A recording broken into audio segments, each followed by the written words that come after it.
take off. Right. I'll leave you two alone. But come back in one piece, okay?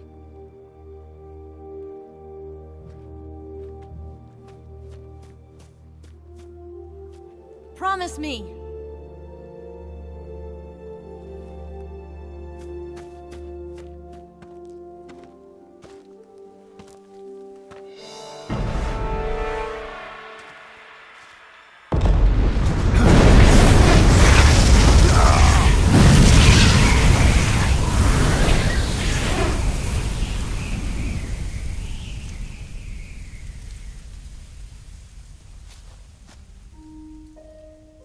Life's end.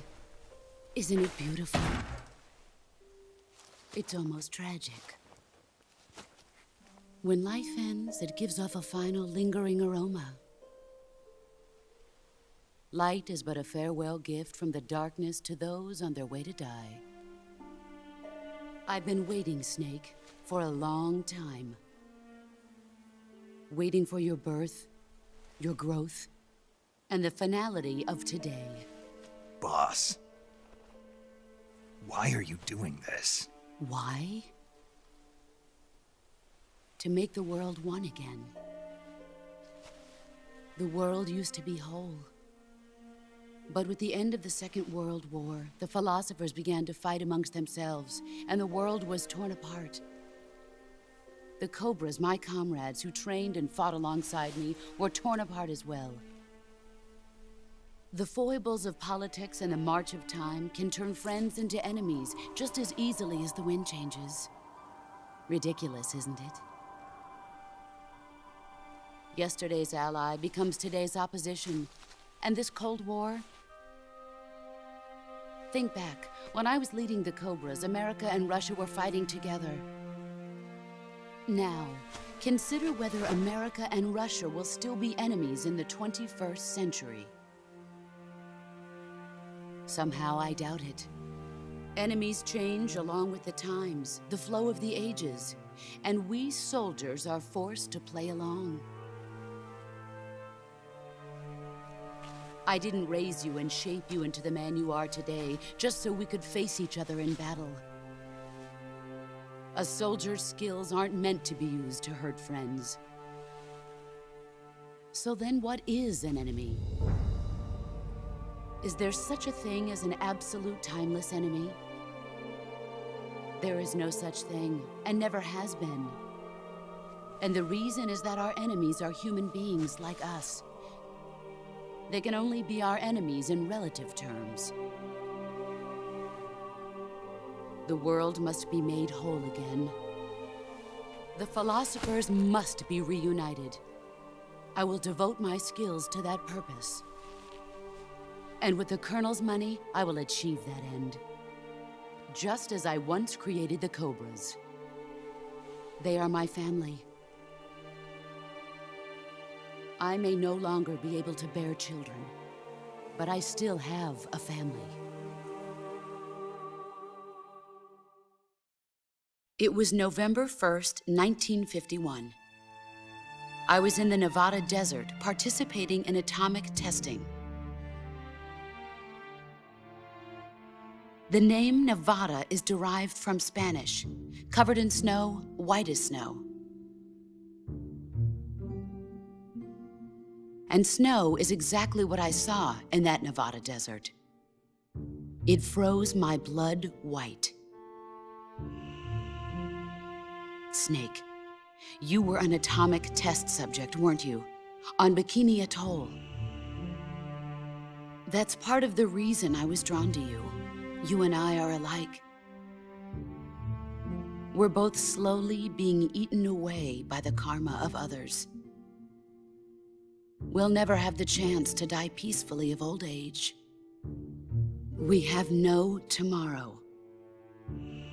But we can still have hope for the future. In 1960, I saw a vision of the ideal future from space. 3 years earlier, the Soviet Union had succeeded in launching Sputnik, the first man-made satellite in history, into orbit. This came as a huge shock to the United States.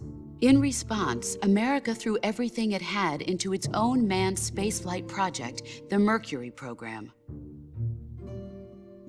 Even as the Soviets seemed poised to send their first man into space, America was still experimenting with chimpanzees and rockets. The government wanted human data. So they secretly decided to send a human being into space. I was the one they chose. At the time, they didn't have the technology to block out cosmic rays, and whoever they sent up would inevitably be exposed to heavy radiation. That's why they chose me. After all, I'd already been irradiated once. Of course, you won't find any of this in the history books. I could see the planet as it appeared from space. That's when it finally hit me. Space exploration is nothing but another game in the power struggle between the US and the USSR. Politics, economics, the arms race, they're all just arenas for meaningless competition. I'm sure you can see that, but the Earth itself has no boundaries. No East, no West, no Cold War. And the irony of it is, the United States and the Soviet Union are spending billions on their space programs and the missile race, only to arrive at the same conclusion. In the 21st century, everyone will be able to see that we are all just inhabitants of a little celestial body called Earth. A world without communism or capitalism, that is the world I wanted to see. But reality continued to betray me. In 1961, I was sent to Cuba, to Bahia de Cochinos. It was part of a CIA-sponsored invasion under the guise of taking Cuban exiles back to their country. But the US government betrayed them. Our weak-kneed president held back their air support. Defenseless, the exiles were annihilated by the Cuban army. All I could do was watch in silence. I was set up by the very country I'd sacrificed so much for, by the very government I dedicated my life to defending. I was driven from the surface world, and I went underground. Then, 2 years ago, I faced the sorrow, my old comrade in battle. He was my friend. But one of us had to die. I was left with no choice. The sorrow gave his life for me. There is no enmity between us. One must live, and one must die. That was the mission. The ones who gave me that mission were the philosophers. Early in the 20th century, the true holders of power in the United States, the Republic of China, and the newly formed Soviet Union gathered together in a secret meeting that would later be known as the Wise Men's Committee. The secret pact they formed there marked the beginning of the philosophers. But the last of the original members died in the 1930s. After that, the organization began to run out of control, and the Wise Men's Committee degenerated into a mere shell of its former self. The philosophers of today have no sense of good or evil. Their influence extends to countries and organizations involved in every aspect of every war. They have become war itself. That's how they operate. The sacrifices of war cause a shift in the times. This shift leads to renewed conflict, and in turn triggers the next war. Like a nuclear chain reaction, each conflict sparks countless others, forming an endless spiral that will continue on for eternity. Do you understand what I'm saying, Snake? By consuming me and you, the philosophers intend to keep that cycle going forever. It was my father who explained all of this to me. He was one of them. You see, I am the last remaining child of the philosophers. But after he revealed the truth, my father was killed by that same shapeless, formless organization. And my father isn't the only...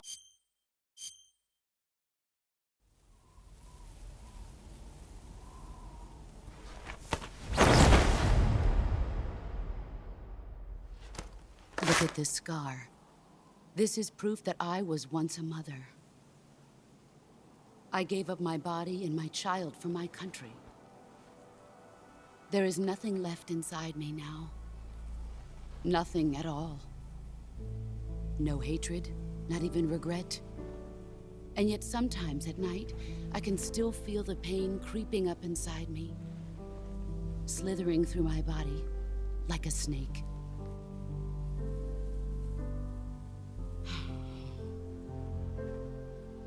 I've never talked this much about myself before.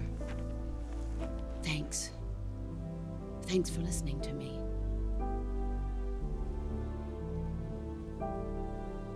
I feel content. Snake? Commence the operation. I raised you. I loved you. I've given you weapons, taught you techniques, endowed you with knowledge. There is nothing more for me to give you. All that's left for you to take is my life, by your own hand. One must die, and one must live. No victory, no defeat. The survivor will carry on the fight. It is our destiny. The one who survives will inherit the title of boss. And the one who inherits the title of boss... I come!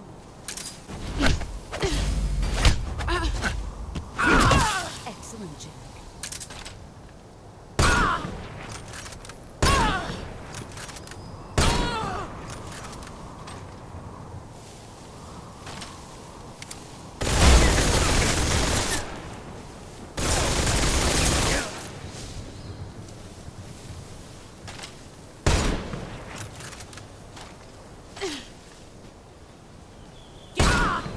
See what you're made of. Pathetic.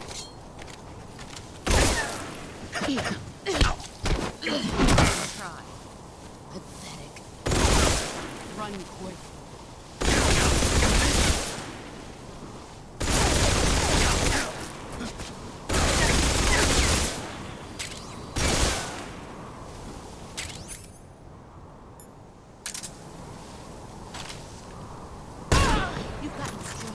Brace yourself.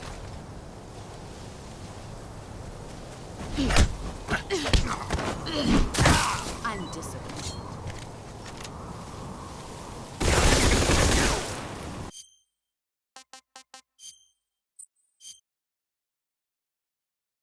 I come.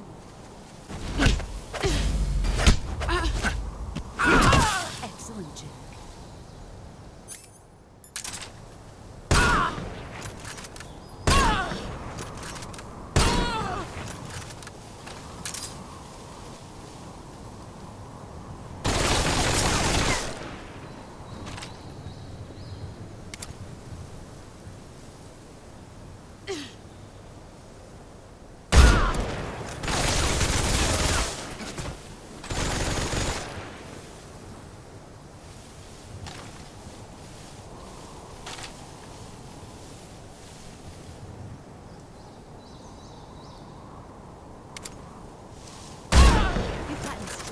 Get ready!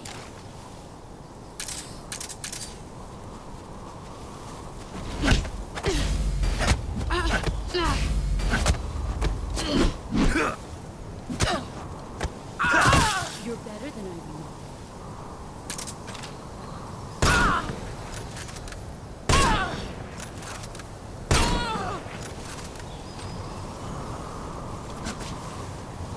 Get ready!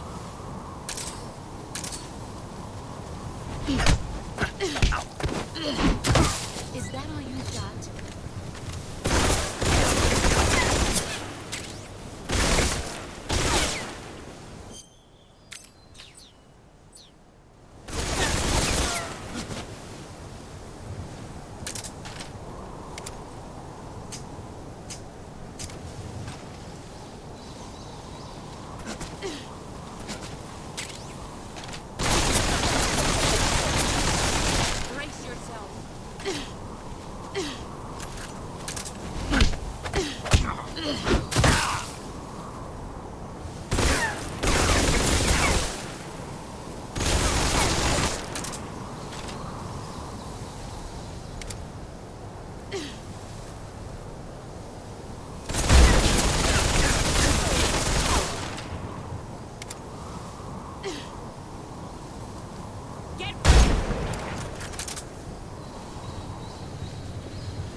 Take this. Keep it safe.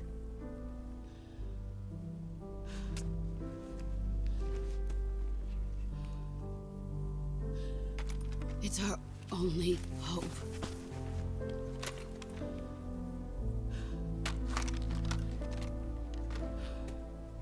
A patriot? Why are you giving me this? Jack. Or should I say, Snake. You're a wonderful man. Kill me. Kill me now. Do it.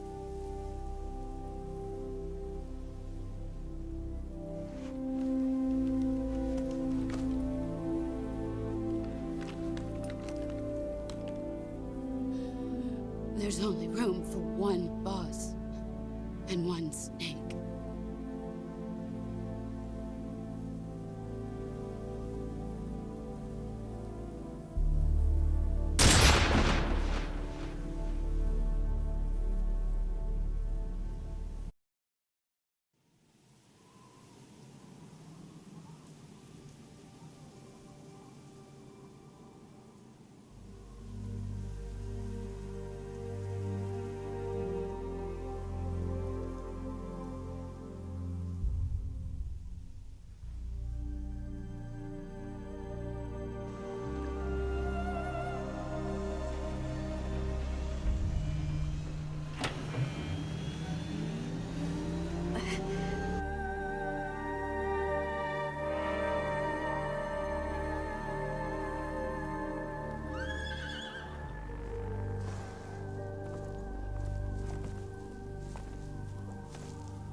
Ready to go, Snake?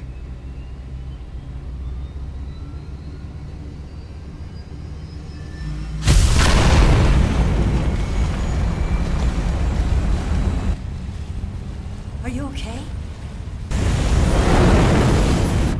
Snake? Yeah.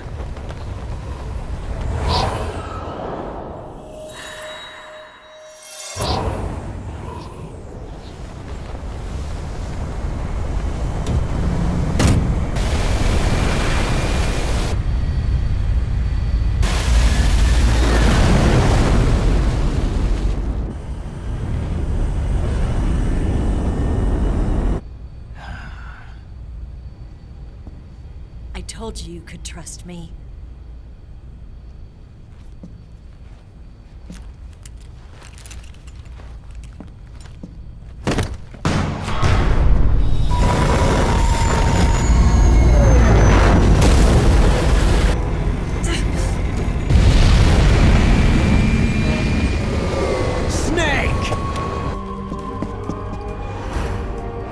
Ocelot! We're not done yet!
Snake, try to remember some of the basics of CQC.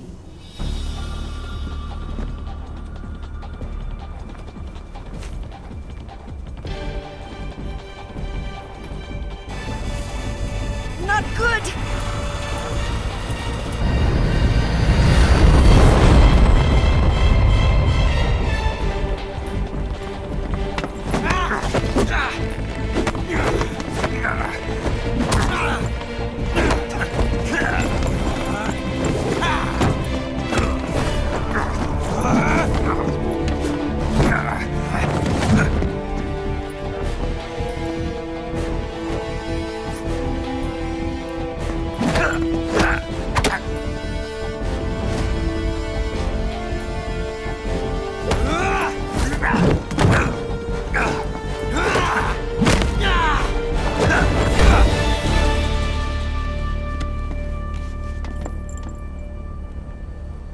I picked up a few new moves.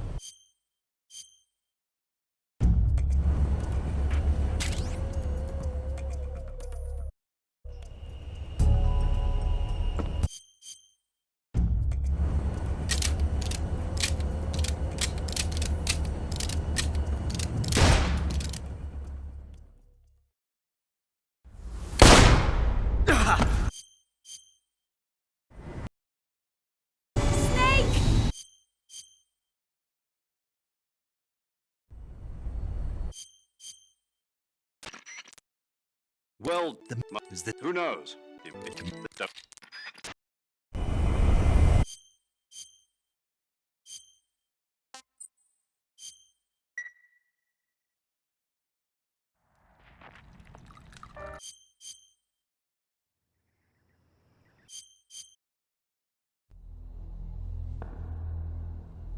Snake, listen to me. She didn't betray the United States. No.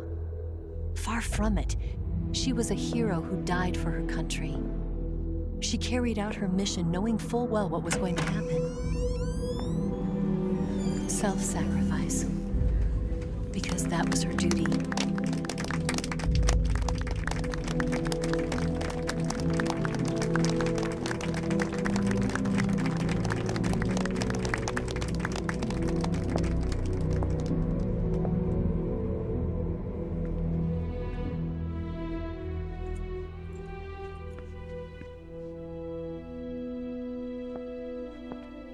You are above even the boss. I hereby award you the title of Big Boss.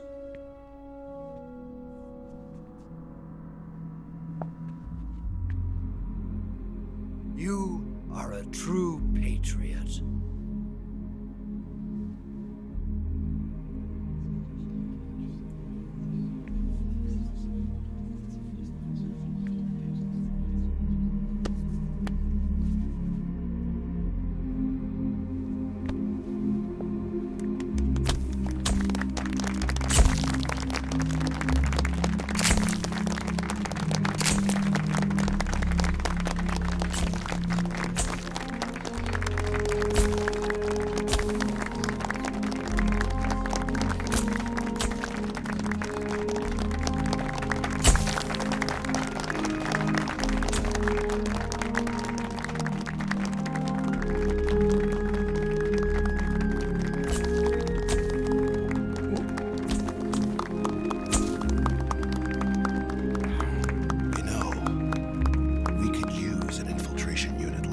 In the army. Someone like him to handle our top secret sneaking missions for us. A man who combines the qualities of a soldier and an agent. The boss's defection was a ruse set up by the US government. It was all a big drama staged by Washington so they could get their hands on the philosopher's legacy. And the boss was the star of the show. They planned it so that they could get the legacy that Colonel Volgin inherited and destroy the Shagohod at the same time. Only a legendary hero like the boss could have earned Volgin's trust. Finding out where the philosopher's legacy was hidden was to be her greatest mission. Everything was going according to plan. But then something happened that no one could have predicted. Colonel Volgin fired an American-made nuclear warhead at Sokolov's research facility. Khrushchev demanded that the US government provide proof that it wasn't involved. They couldn't just abort the operation to steal the legacy. So the operation itself was greatly expanded and revised. The authorities in Washington knew that in order to prove its innocence, they'd have to get rid of the boss, and that one of their own would have to do the job. The public couldn't be allowed to find out about it, not ever. This, they concluded, would be the best way to keep the whole thing under wraps. The boss wouldn't be allowed to come back home alive, and she wouldn't be allowed to kill herself. Her life would be ended by her most beloved disciple. That was the way the government wanted it. That was the mission she was given, and she had no choice but to carry it out. Her death at your hands was a duty she had to fulfill. Out of duty, she turned her back on her own comrades. A lesser woman would have been crushed by such a burden. The taint of disgrace will follow her to her grave. Future generations will revile her. In America as a despicable traitor with no sense of honor. And in Russia as a monster who unleashed a nuclear catastrophe. She will go down in official history as a war criminal. And no one will ever understand her. That was her final mission. And like a true soldier, she saw it through to the end. But I think she wanted you, of all people, to know the truth. She wanted to live on in your memory. Not as a soldier, but as a woman. But she was forbidden to tell you herself. And that's why she told me. Snake, history will never know what she did. No one will ever learn the truth. Her story, her debriefing, will endure only in your heart.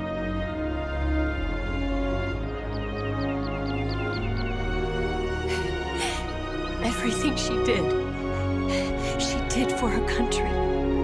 She sacrificed her life and her honor for her native land.